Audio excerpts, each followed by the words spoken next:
toko buku. Halo Sobat Maming, ketemu lagi sama kamu. Malam minggu baca buku. Sehat-sehat ya, hai kamu. Alhamdulillah sehat Bu. Makasih loh Bu sudah perhatian sama aku. Ya, itu sobat maming Mas Thomas. Yakin Sobat Maming, bukan dia yang sedang baca buku di malam minggu Bu. Ya, dia juga sih, Mas. Ini tuh pada gosipin siapa sih? Gebetan Bu Uke lagi dan lagi. Yang trek-trekan atau yang suka main ke toko buku itu Bu? Ya, yang mainnya ke toko buku dong, Bu. Ngomong-ngomong toko buku, hari ini kita kedatangan tamu yang berkaitan erat dengan perbukuan loh. Someone special dari penerbit Canisius. Wah, ini tamu pertama kita ya dari penerbit. Bisa nih ngobrol-ngobrol tentang penulisan dan juga penerbitan buku. Mantap lah. Bisa banget Mas, karena tamu kita ini juga penulis, khususnya penulis buku anak. Selain itu, kita juga bisa nih tanya-tanya tentang peran penerbit dalam pengembangan literasi di masyarakat. Nah, kita langsung sapa saja yuk tamu spesial kita malam ini. Halo Mbak Flora, apa kabar? Tambah cantik aja nih. Halo, selamat malam. Kabar baik Bu Yusefa, halo Pak Thomas, halo Bu Ya, Uke. Halo Mbak Flora, senang ketemu dengan Mbak Flora. Salam kenal ya Mbak. Saya Uke dari Universitas Muhammadiyah Yogyakarta. Oh ya, salam kenal juga. Sebelumnya sudah pernah ketemu dengan Pak Thomas dan yang paling sering ya, Bu Yusefa ya. betul. Ya, betul, Mbak Flora. Tapi mungkin dari tadi kita sudah menyapa Mbak Flora, tapi mungkin pendengar kita perlu kenal Mbak Flora lebih lanjut ya. Jadi Mbak Flora, silahkan memperkenalkan diri ke Sobat Maming ya. Boleh bercerita tentang apa saja, pekerjaannya, hobinya, atau yang lainnya juga boleh. Silahkan. Ya, terima kasih. Saya Flora Maharani, biasa dipanggil Flora. Saya bekerja di penerbit PT Canisius. Kebetulan saya berada di redaksi kependidikan umum. Jadi redaksi kependidikan umum ini kami mengolah begitu ya untuk menerbitkan buku-buku berkaitan dengan buku pelajaran, buku umum, buku anak, buku perguruan tinggi, seperti itu. Nah, saya sudah sekitar berapa tahun ya? Ya, sekitar hampir 10 tahun lah ya menjadi editor di penerbit Canisius. Sebelumnya saya jadi guru TK. Nah, kenapa saya jadi suka menulis buku anak? Nanti ada ceritanya nih ya, gitu. Lalu ya seiring berjalannya waktu, maka ada pernah juga mengajar anak-anak khusus bahasa Inggris begitu, dan sekarang sampai saat ini masih di penerbit Canisius. Begitu sekilas tentang saya. Wah, terima kasih perkenalannya kepada Sobat Maming ya Mbak Flora. Mbak Flora ya. ini suaranya selalu empuk. Yang dikangenin ini. Nggak pakai Vermipan. Nggak pakai Vermipan ya. Nggak pakai di sini susah itu Vermipan carinya. Loh, malah sampai roti-rotian. Oke Mbak Flora, ngomong-ngomong tentang penerbit percetakan Canisius ya, penerbit percetakan Canisius, khususnya buku anak-anak nih. Jenis buku anak apa saja yang diterbitkan oleh Canisius, Mbak? Dan sejauh ini tema apa saja yang dicari Canisius untuk buku-buku anak? Kalau saat ini ya, kami ini menerbitkan buku picture book. Picture book itu berarti dominan dengan gambar, dengan sedikit teks. Nah, itu picture book. Lalu ada juga kami chapter book. Chapter book ini lebih banyak tulisan dan ya gambar sedikit lah ya. Misalnya satu chapter begitu ada satu gambar, kemudian nanti banyak teks lagi begitu. Nah, sedangkan untuk buku aktivitas kami juga ada. Jadi mendukung kurikulum itu kan kami juga menyediakan buku-buku aktivitas untuk anak. Selain itu kami juga punya komik. Tapi ya memang kalau komik kami jangan dibayangkan seperti komik yang berseri banyak begitu ya. Yang apa sih? sampai berapa judul begitu. Nah, ini kalau kami itu ada yang satu seri itu terdiri dari tiga judul, kemudian ada yang cuma satu begitu, dan komiknya ini memang berwarna sih, tidak yang hitam putih begitu. Dan khusus untuk komik yang bermuatan edukasi atau yang bermuatan bernuansa liriki gitu. Itu Bu Yosefa dan Sobat Malming ya. Ya, betul. Variasinya banyak sekali ya, Mbak Flora. Oh, tadi saya belum menjawab ya, yang tema yang dicari ya tadi ya. Tema, betul. Nah, kalau untuk tema, memang kami saat ini lebih fokus untuk tema-tema tentang keluarga, kemudian juga tentang lingkungan sepermainan atau lingkungan sekitar anak begitu, lalu juga dinamika pertemanan. Jadi dinamika pertemanan ini sebetulnya tidak harus manusia dengan manusia ya. Jadi bisa jadi hewan dengan hewan, atau misalnya contohnya kita ada tokoh mobil pemadam kebakaran. Nah, ini ada teman-temannya mobil-mobil. Nah, ini kan dinamika pertemanan di situ kan tidak harus selalu manusia. Kadang kan kalau manusia sama manusia tuh anak-anak bayanginnya tuh bosen gitu ya. Jadi kita menghadirkan ada hewan, ada mobil-mobilan begitu. Atau juga tokoh kitab suci. Kalau ini khusus ya, kalau untuk tokoh kitab suci kita memang berfokus untuk yang nuansa Kristiani begitu. Begitu. Wow, memang sangat banyak ya variasinya. Saya pikir buku anak itu ya cuma yang picture book tadi, Bu. Ternyata banyak sekali. Iya. Picture book pun sebetulnya itu ada jenjangnya loh, Pak. Jadi kalau di kami memang ada pengelompokannya sendiri. Jadi ada yang teksnya banyak, ada yang teksnya sedikit, itu sendiri-sendiri ini penggolongannya. Mantap, Bu. Misalnya ya ini Sobat Malming di sini pasti pengen juga ya mungkin mencari-cari buku untuk anak-anak ini. Kalau mereka misalnya ingin cari itu harus mencari di mana, lalu bagaimana ketersediaan dan juga pemasaran dari buku anak-anak di Canisius, termasuk juga bagaimana cara Sobat Malming atau pembaca ini secara umum bisa mengakses buku-buku terbitan dari Canisius. Monggo, Mbak. Iya, kalau kami ini kan sebetulnya ada kantor cabang ya. Kalau kantor pusat kami kan memang ada di Jogja. Jadi kalau berkunjung ke Jogja, terutama ke daerah Deresan, mungkin juga ada beberapa yang belum pernah berkunjung, nanti silakan mencari di Google Map, pasti ketemu itu PT Canisius begitu ya. Gampang kok dicarinya. Nah, kami punya kami menyebutnya taman komunikasi begitu. Jadi di situ bisa diakses oleh semua kalangan begitu.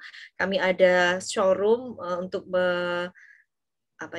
memajang dan juga menjual produk-produk kami. Lalu juga untuk distribusinya kami juga ada kerjasama dengan beberapa toko buku. Selain itu juga ada di marketplace, ya, ada di Shopee, ada di Tokopedia, ada juga kalaupun mau memesan itu bisa macam-macam, bisa lewat CSO misalnya karena tempatnya jauh, atau lewat Instagram, kemudian ya diakses lewat website kami begitu. Ada banyak cara untuk sebenarnya memesan buku kami. Karena sekarang ini kalau kami lihat juga tidak begitu banyak ya pengunjung toko buku. Ya kayaknya dialami, rata-rata semua penerbit mengalami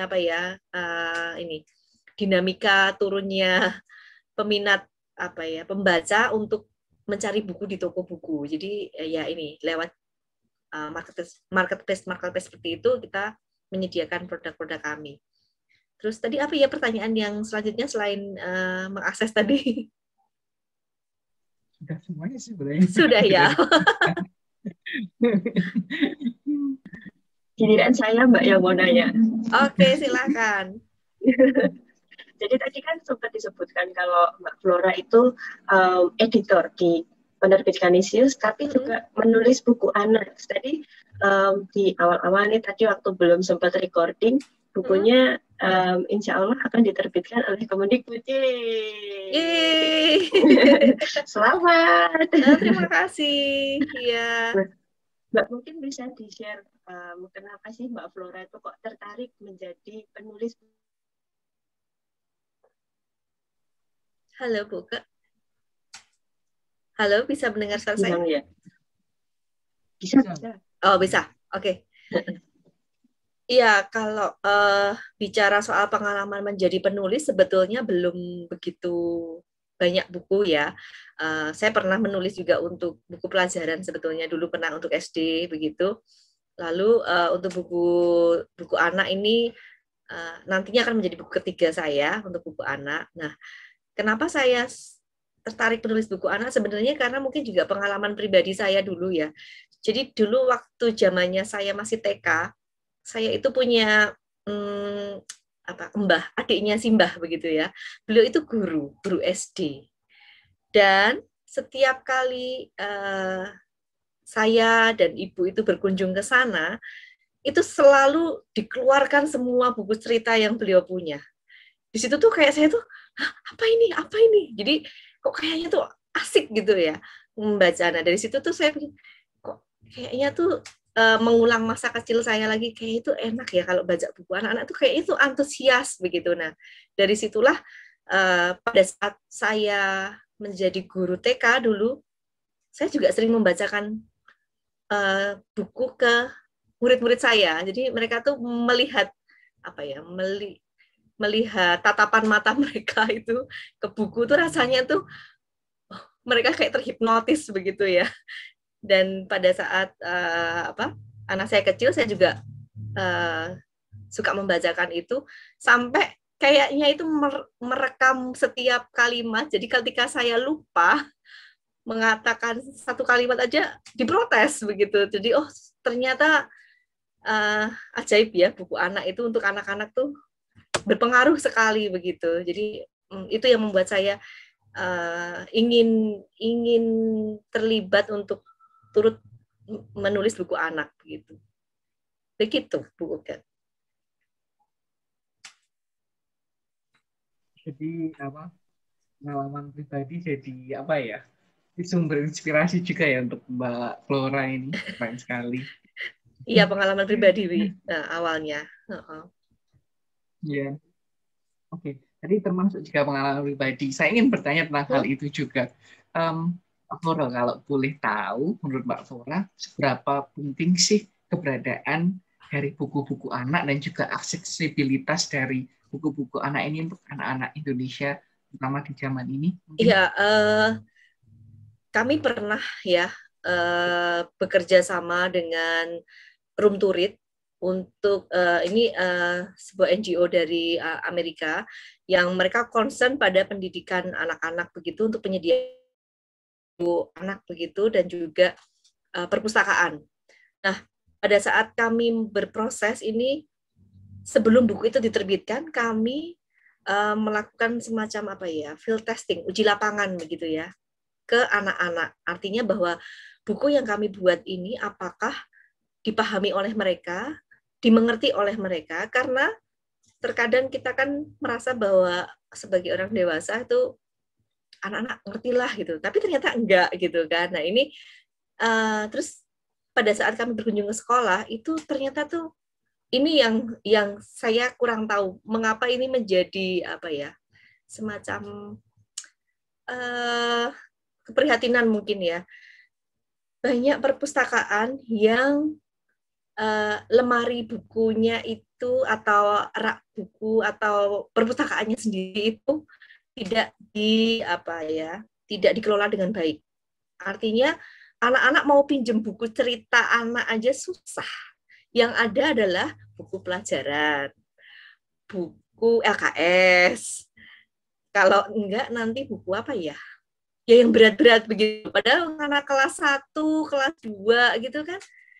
Nggak ada salahnya loh mereka ke perpustakaan untuk membaca buku cerita yang mereka sukai. Nah, petugasnya malah kadang nggak ada gitu kan. Atau misalnya ada bukunya tapi dikunci. Nah ini aneh.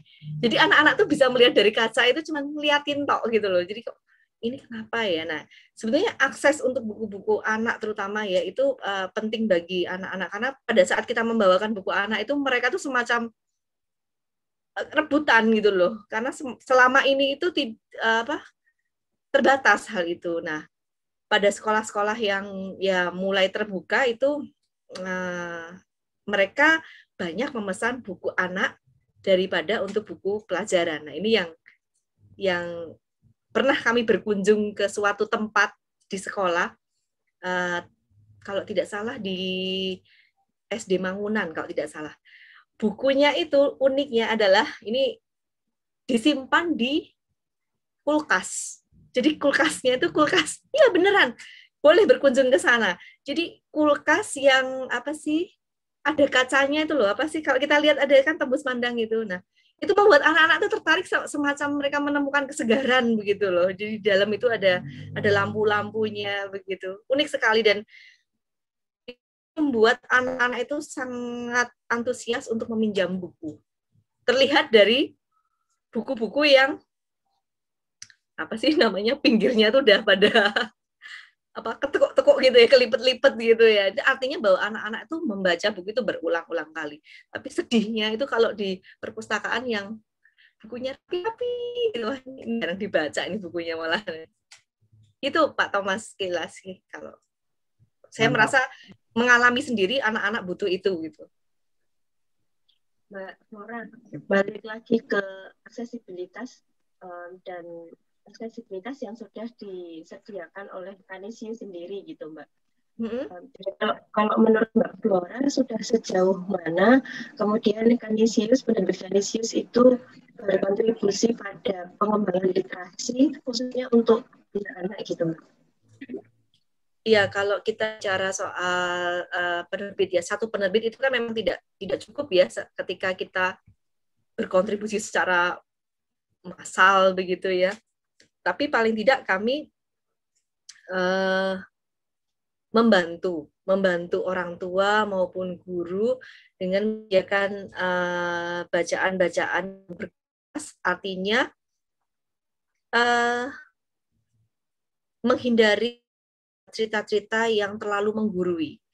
Jadi sebetulnya anak zaman sekarang itu mungkin berbeda dengan anak zaman dahulu ya. Jadi kalau dalam buku cerita itu, jadi anak-anak kalian harus bla bla bla bla bla. Itu kan kayaknya zaman dulu. Kalau kita bicara zaman sekarang itu, anak itu pintar loh menangkap makna sebuah cerita. Kita memberi kesimpulan tuh mereka paham gitu. Ini yang coba kita sajikan melalui buku anak yang kita terbitkan, dan juga menghindari untuk unsur kekerasan verbal maupun kekerasan fisik. Kekerasan verbal itu banyak bentuknya, bisa juga soal labeling misalnya, cerita arti bahwa oh iya, dia itu bodoh misalnya begitu. Nah, kata-kata seperti ini sebenarnya itu nggak perlu sebetulnya. Bisa diganti dengan yang lain biasanya. Tapi ya harapannya ini tidak hanya dari penerbit Canisius, dari banyak penerbit untuk menyajikan yang terbaik ya. Lalu untuk program selanjutnya, kami ini kan hampir setiap bulan kami memberikan semacam tayangan gitu tentang read aloud. Jadi ada buku Canisius yang kami bacakan untuk anak-anak, itu bisa diakses lewat YouTube, di YouTube PT Canisius, atau juga lewat Instagram kami. Nah ini semacam menceritakan buku lah untuk anak-anak begitu. Lalu untuk kebetulan ini tahun depan Januari, kami itu kan 100 tahun usianya penerbit percetakan Canisius, ya 1 abad ya. Nah, dalam rangka itu kami ini ada program pendampingan belajar anak. Jadi sebulan sekali kami bekerja sama dengan Yayasan Sosial Sugio Pranoto. Itu ada sebuah kampung ini di daerah Pingit, begitu ini anak-anak datang ke situ belajar bersama ditemani oleh rekan-rekan dari penerbit PT Canisius, rekan-rekan muda pastinya ya. Nah, ini dari jenjang TK sampai jenjang SMP, seminggu sekali kami mendampingi mereka untuk belajar apapun yang ingin mereka pelajari. Jadi tidak harus melulu soal pelajaran ya.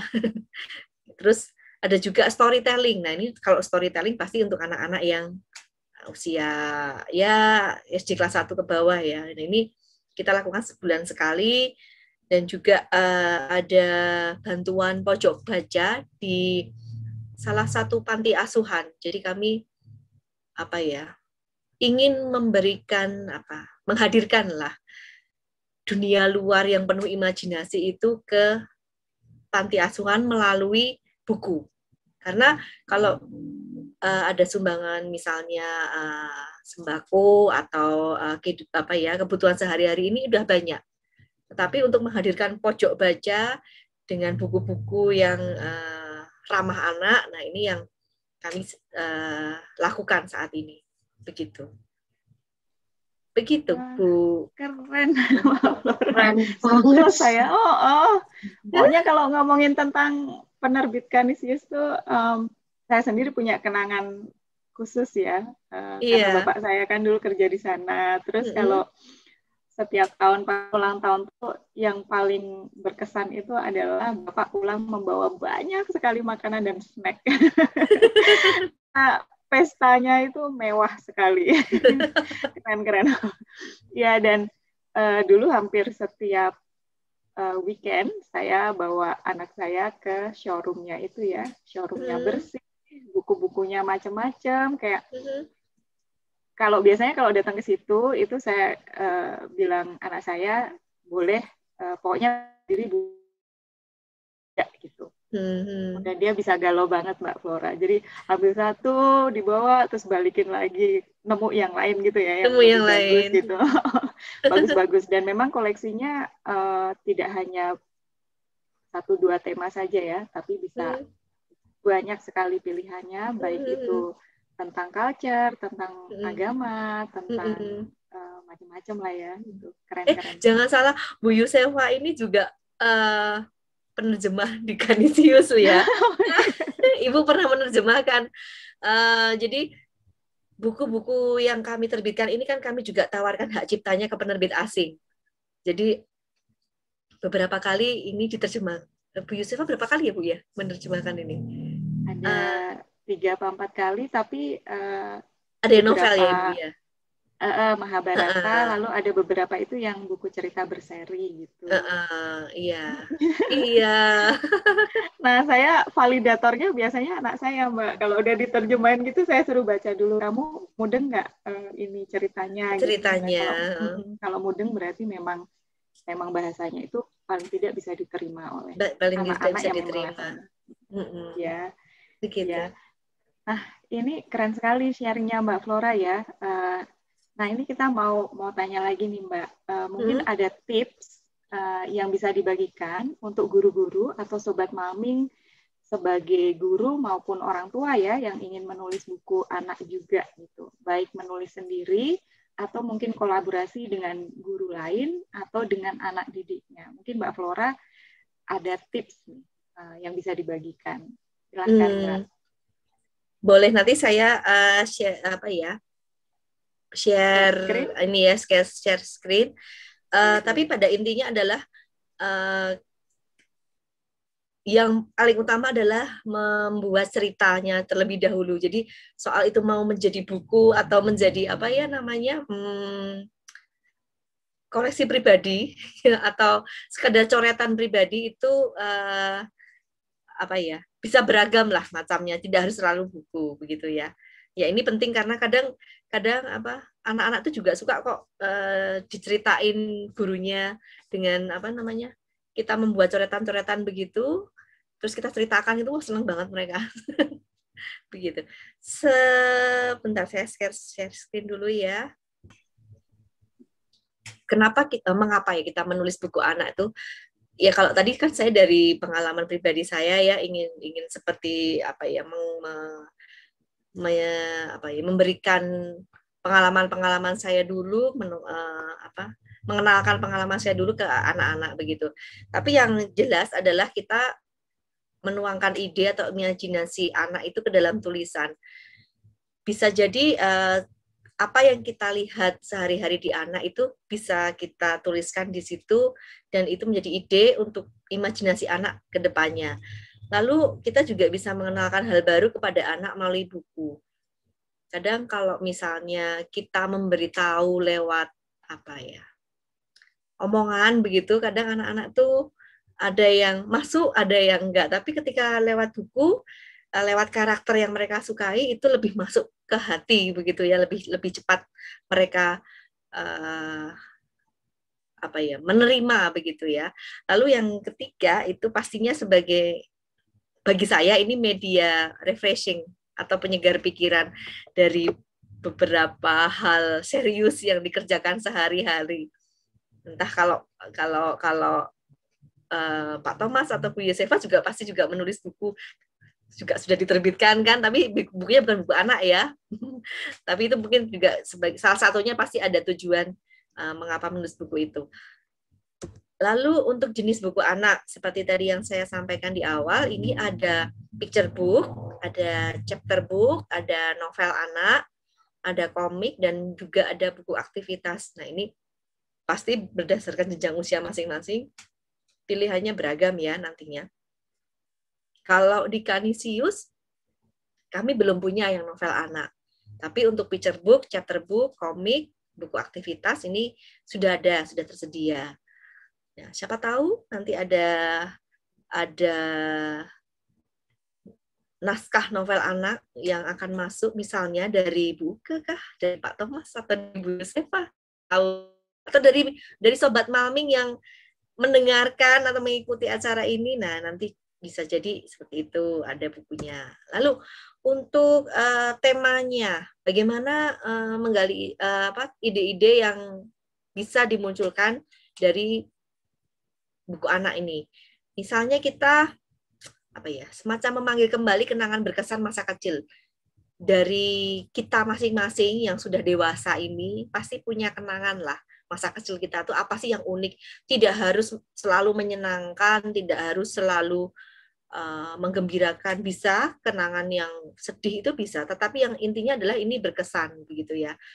Karena biasanya dengan kenangan atau pengalaman itu mudah untuk diceritakan karena kita mengalaminya sendiri begitu. Atau keseharian anak-anak dari lingkungan, dari ya kalau guru ya dari muridnya misalnya, kalau orang tua ya dari anaknya, kalau misalnya belum berkeluarga ya mungkin dari keponakan atau dari tetangga, atau banyak cara ya mengamati keseharian anak. Lalu membuat idenya tuh yang ya semacam out of the box, tapi ya tetap sesuai dengan logika. Out of the box ini misalnya tidak selalu terpaku pada suatu tampilan atau bentuk yang nyata dalam kehidupan sehari-hari. Misalnya kucing warna biru itu juga nggak masalah kan sebetulnya ketika itu dalam buku cerita anak loh. Jangan sampai kita memprotes kucing kok biru gitu loh. Enggak apa-apa, ini imajinasi ya. Biarkan saja, itu justru itu keunikan tokohnya di situ. Tidak perlu kita terlalu memaksakan harus sesuai apa yang kenyataan yang ada. Nah, ini yang kita coba tuangkan ide-ide yang lain begitu. Lalu juga kita bisa mendengarkan pengalaman tadi yang saya sampaikan di sebelumnya untuk mengamati keseharian anak-anak, itu banyak cara ya. Lalu hal penting apa sih yang ada dalam ide, ada hal penting dalam cerita? Yang pertama pasti temanya. Temanya mau ngapain ini? Lalu menggalinya bisa dengan kita membandingkan, membaca, memperhatikan lingkungan. Bahkan kita, kalau orang dewasa, yuk kita main sama anak-anak. Kita menempatkan diri kita sebagai anak-anak. Karena terkadang orang dewasa membuat buku anak itu berdasarkan sudut pandang orang dewasa. Jadi penilaian mereka adalah penilaian orang dewasa, bukan penilaian dari mata anak-anak begitu ya. Lalu untuk tokohnya, yuk kita buat tokohnya ini kita lihat latar belakangnya, kita lihat sifat tokohnya itu seperti apa yang kita mau tampilkan. Terus ini yang penting, sebisa mungkin tokoh ini unik dan mudah diingat, apa ya, unik ya, unik dan mudah diingat anak, beda lah dari yang kebanyakan begitu. Dengan kita mempercaya referensi yang ada, maksudnya kita membandingkan dengan buku-buku yang lain seperti apa. Lalu untuk setting, nah kita juga perlu belajar untuk tempat dan waktunya ya. Apakah ini lingkungan Indonesia atau lingkungan luar, atau Indonesia pun misalnya apakah di kota atau di desa atau di sekolah. Nah, lingkungannya ini menentukan apa ya?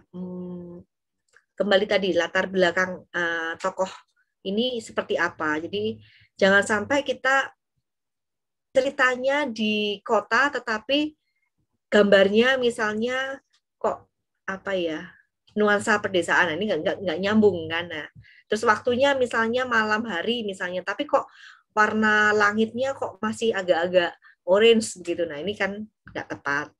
Lalu untuk yang perlu ditekankan juga adalah alur cerita. Paling tidak itu ada awalannya. Awalannya itu memperkenalkan permasalahannya itu apa sih gitu kan.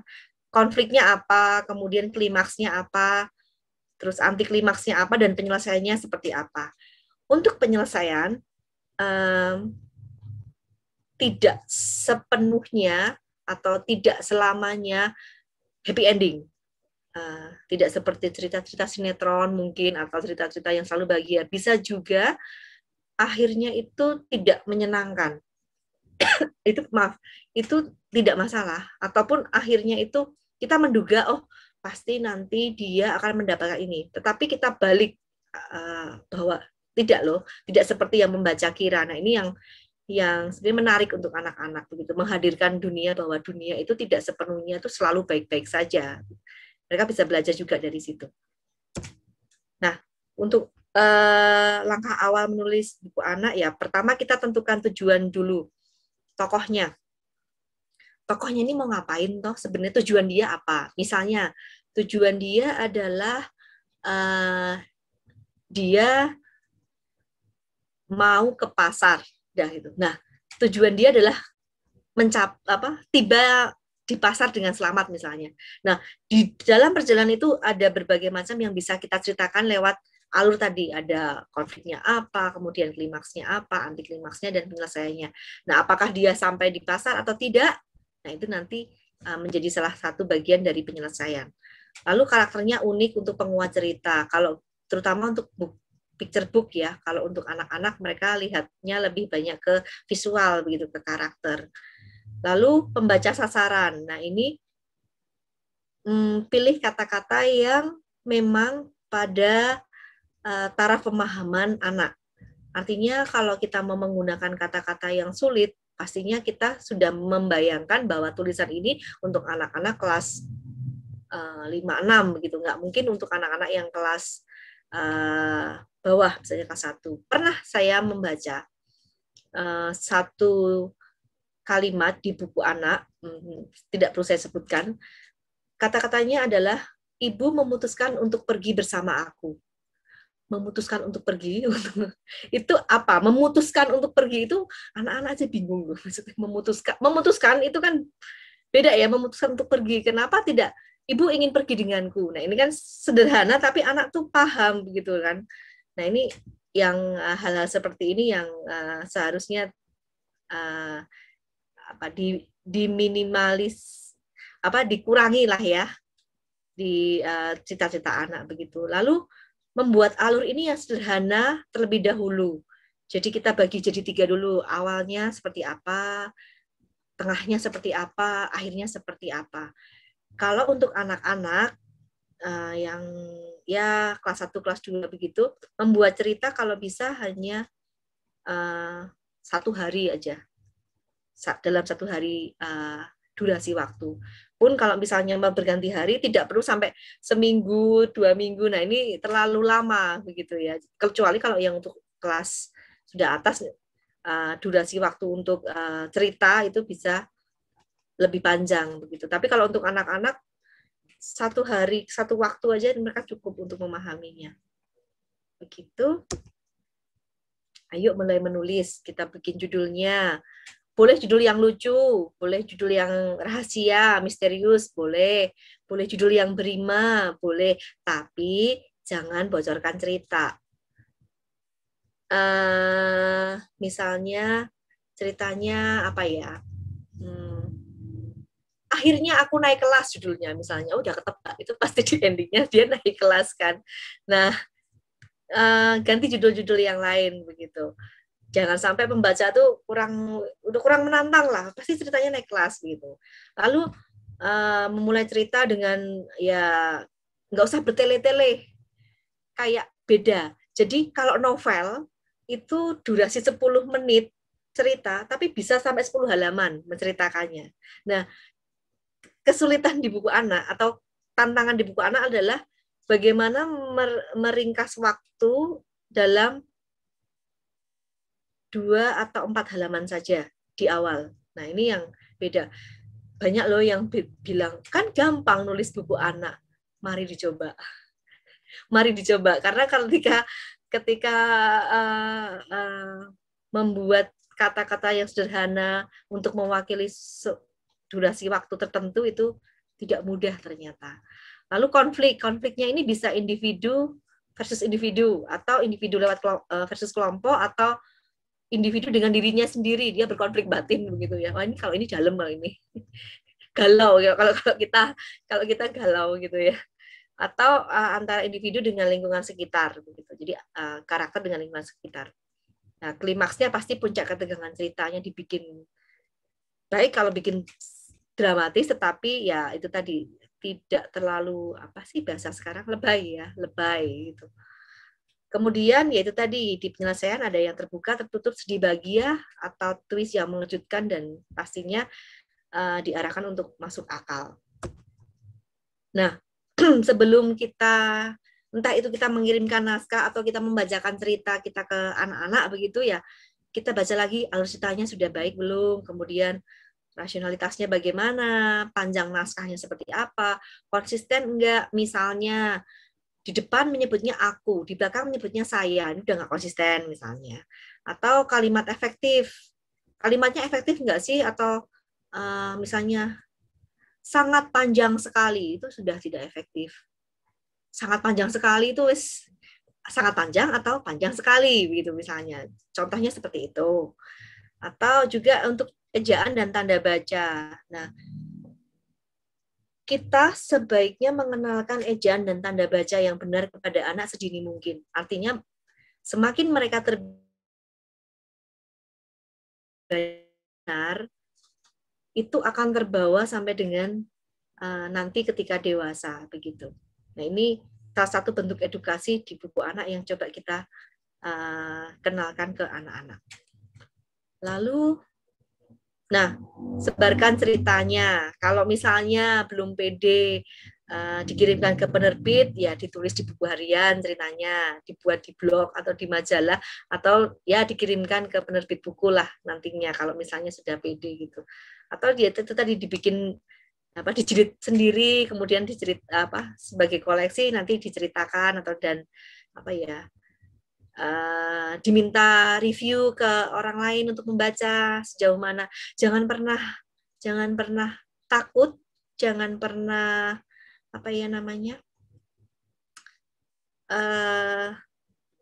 ragu untuk mendapatkan review atau masukan dari orang lain.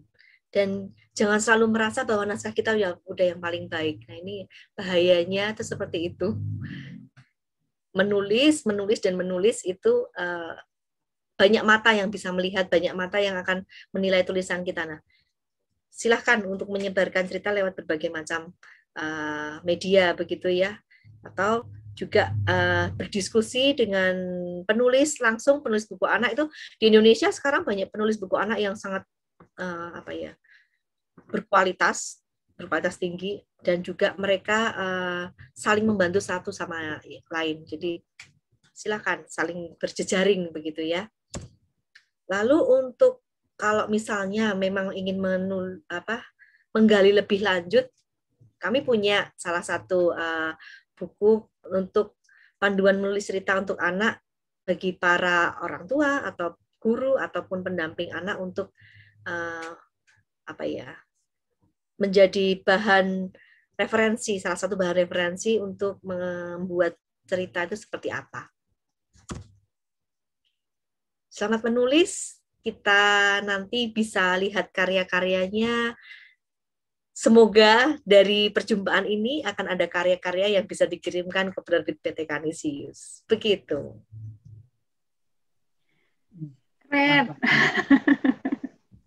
Tepuk tangan. Dari tadi dengerin Mbak Flora tuh, wow. Hai. Oke, begitu saja sih ya. Terima kasih Mbak Flora. Tipsnya berguna sekali dan yang jelas sangat praktikal ya, Bu Uga dan Bu Yusefa. Jadi kami yakin, untuk kami sendiri dulu lah, kami sangat terinspirasi dengan apa yang diceritakan Mbak Flora, dan juga saya percaya juga Sobat Maming pasti merasakan hal yang sama. Terutama untuk Sobat Maming yang ingin menulis, atau untuk Bapak Ibu guru yang mau menulis bersama anak didiknya. Betul sekali, Mas. Dan saya pikir ilmu-ilmu Mbak Flora yang di-sharingkan ini itu ilmu praktikal sekali ya. Itu sangat-sangat bisa dilakukan oleh guru maupun orang tua, dan bisa berkolaborasi juga dengan anak dan murid atau anak didiknya ya. Dan saya pikir ketika semakin banyak orang tua maupun guru yang mencoba menciptakan buku-buku cerita, seperti kata Mbak Flora tadi, tidak atau jangan berpikir dulu apakah ini bisa dipublikasikan atau tidak. Paling tidak ketika sekolah atau keluarga itu sudah mempunyai keinginan atau sudah bisa menciptakan buku-buku cerita sendiri, itu kan bisa jadi koleksi sendiri ya, baik di rumah maupun di sekolah. Nah, itu kan sama artinya sudah menciptakan akses buku sebenarnya ya. Sekolah-sekolah atau guru juga banyak yang masih mengatakan bahwa kami tuh sebenarnya anak-anaknya suka baca, tapi akses bukunya kurang gitu. Nah, kalau kita hanya fokus di situ, mungkin ya selamanya tidak akan pernah penumbuhan minat baca itu terjadi gitu ya. Jadi mungkin sharing Mbak Flora kali ini sebenarnya adalah salah satu fokus dari solusi ya. Jadi menciptakan buku dan akses buku sendiri gitu. Keren Mbak Flora. Terima kasih banyak sharingnya. Sedikit menambahkan Bu Yusefa, bisa jadi ya kalau untuk keluarga ataupun untuk sekolah bisa tokohnya dari keluarga sendiri. Problem solving misalnya ya. Jadi misalnya ada sebuah kasus begitu atau sebuah masalah lah begitu ala anak-anak pastinya. Mereka diceritakan di buku ini. Jadi itu kan menjadi kenangan ke mereka, oh iya ya, dulu aku pernah begini loh, mamaku begini, terus papaku begini, oh adikku begini. Jadi itu sebenarnya menjadi, anak-anak sebenarnya juga bangga kok kalau itu jadi, tokohnya mereka begitu. Orang kalau misalnya, misalnya dulu waktu saya jadi guru TK itu bikin semacam worksheet begitu ya, ada nama mereka di situ misalnya, ini apel Ana misalnya begitu. Itu Ana itu udah seneng banget gitu kan. Nanti gantian, nanti hari apa lagi itu ada nama yang mereka yang dicantumkan di situ udah bagi mereka tuh literasinya tuh langsung apel Ana begitu. Jadi seperti hal sederhana seperti itu misalnya. Iya. Nah ini ide terakhir Mbak Flora jadi membuat saya ingin memiliki anak biar bisa menulis bersama. Bu, itu kayaknya lompatannya terlalu tinggi, Bu, terlalu jauh itu. Menambah koleksi buku keluarga gitu loh Bu maksudnya tuh. Gimana supaya lompatannya tidak terlalu jauh? Gimana kalau menambahkan koleksi buku cerita keluarga saya dulu, Bu? Oh ya gitu ya. Gimana? Jadi Bu Uga nulis untuk keluarga saya gitu. Oh gitu ya. Tentang Bu Yusefa, Aruna dan Papa Aruna ya. Dan Tapi Bu Uke. Iya, ada saya. Aruna keren loh, Aruna keren loh. Saya suka baca Instagramnya Bu Yusefa. Wah, keren ini anak ini. Semoga ya Mbak Flora bisa Belum pernah ketemu, itu. tapi saya mengikuti dari Instagramnya Bu Yusefa. Jadi, oh, I see, anak ini bertumbuh tahun ini, kemudian berganti tahun. Oh, I see, ya. Ini Luar ditunggu biasa, Bu bukunya Yusefa. ya Bu Yusefa. Kolaborasi keluarga ya, mantap. Ya. Nanti ada 2 anak yang akan saya ajak kolaborasi. Yang satu anak saya sendiri, yang satu yang suka ngintili saya kemana-mana. Itu Bu Uke maksudnya. Anak angkat. Anak angkat. Dan ngomong-ngomong tentang menambah koleksi buku-buku di keluarga, jadi ini ada kabar baik dari Mbak Flora, akan ada giveaway. Ada beberapa buku untuk Sobat Malming ya, yang akan dibagikan oleh Mbak Flora. Sebentar, saya buka kepesan dulu ya. Semua bukunya Ini terbitan Kanisius. Jadi ini kasih. Dari penerbit PT Kanisius ya, bukan dari saya. Dari penerbit PT Kanisius. Semuanya buku anak. Ya. Siap. Mbak Flora ada bukunya di dekatnya Mbak Flora? Ada bukunya. Nanti apa ya? Yang beruntung ya yang akan memilih dari Bu Uke ataupun dari Bu Yusefa ataupun Pak Thomas begitu. Nah, saya coba tampilkan bukunya. Ini yang pertama, ini buku berjudul Senggutru dan Raksasa. Pernah dengar Senggutru? Belum pernah? Belum. Ini sebenarnya adaptasi dari cerita rakyat. Senggutru itu cerita rakyat ya. Nah, tapi kita mencoba untuk menghadirkan dalam bentuk yang lebih ramah anak. Kalau misalnya bukan legenda ya, cerita zaman dahulu itu ini dimakan. Yang Senggutru itu kan seibu jari begitulah ya, dengan raksasa begitu. Nah, ini di buku ini tidak ada unsur kekerasannya. Pasti nggak ada unsur kekerasannya. Kita mencoba mengenalkan dengan cara yang lain begitu ya, tentang persahabatan di sini. Lalu ada e-blog. Pernah dengar? Belum pernah pasti. Apalagi saya baca di Room to Read ya? Iya, Room to Read, iya, e-blog. Iya. Nah, e-blog itu lucu ya, belanja untuk ibunya. Dan keunikan buku ini adalah ini teksnya sangat sedikit dan berima. Jadi mengajarkan rima ke anak-anak begitu. Ini Bali. Lalu yang ketiga Rahasia Bekantan. Nah, Bekantan ini cerita tentang salah satu cerita dari seri Hewan Unik. Jadi kita ada sebenarnya dalam satu seri ini ada tiga judul, tapi satu saja yang akan kita berikan ini tentang Rahasia Bekantan. Apa toh rahasianya bekantan? Nah, ada di buku ini. Saya nggak mau cerita, nanti nggak bocor ceritanya. Oke, lalu yang keempat, ini ada batu bakar untuk makan siang. Pernah dengar batu bakar itu dari daerah mana? Kita orang Indonesia loh. Saya pernah dengar ceritanya, maksudnya tentang batu bakar itu. Tapi maksudnya bukan buku ini, tapi pernah dengar ceritanya. Iya, dari mana Bu? Dari Papua bukan ya? Iya, iya. Seri Berbeda Itu Asik.